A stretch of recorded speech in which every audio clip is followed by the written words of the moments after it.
Flores de Campo, Frank Bye Bye, Fahrenheit Griff, FaceTime DVS, Fiamma del Ronco, Fatto d'amore in prima linea, Fiamma NP, Flamboyant WF in seconda, favori per Fiamma del Ronco, Marco Stefani numero 5.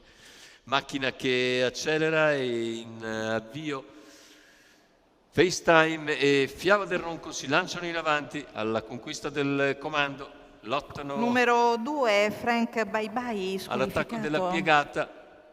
Fiamma del Ronco insiste su FaceTime che prova a ribattere. Le due alle prese al completamento della piegata con Fiamma che non passa. 14 secco per i primi 200, hanno preso 30 metri di margine dai rivali. E continuano per 400 metri in 27,9. Quindi parziale davvero straordinario per FaceTime e per Fiamma del Ronco, che ora cercheranno di moderare l'andatura, hanno ancora una trentina di metri di margine dopo i 600 in 43,5, cercano di rifarsi sotto gli avversari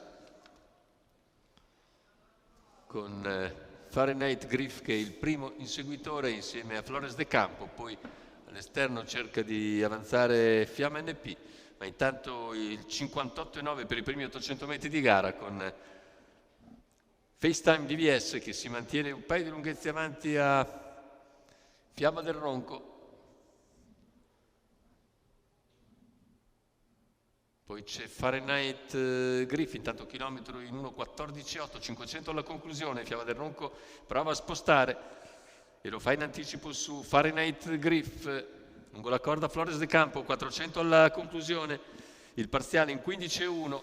Fiamma del Ronco si riporta su FaceTime DVS, viene forte a centropista anche Fiamma NP in terza corsia.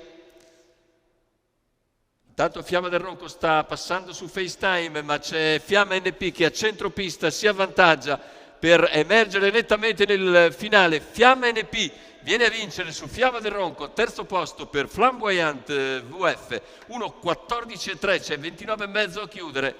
E il primo giro stratosferico, pesato su FaceTime e anche su Fiamma del Ronco nel finale, che deve cedere il passo a una Fiamma NP nel suo momento migliore, vince a grossa quota l'allieva di Alessandro Borghetti guidata da Ferdinando Pisacane, che di spunto viene a vincere anche piuttosto nettamente. Andiamo a rivedere la retta d'arrivo, vedete Fiamma del Ronco che liquida FaceTime DVS che cala, ma a centropista Fiamma NP che è quella che ha speso meno, passa nettamente nel finale, vince con un paio di lunghezze di margine. Al terzo posto Flamboyant WF, il successo dunque per l'allieva di Augusto Borghetti, come abbiamo detto, del signor Nicola Pisacane, guidata da figlio Nando Pisacane.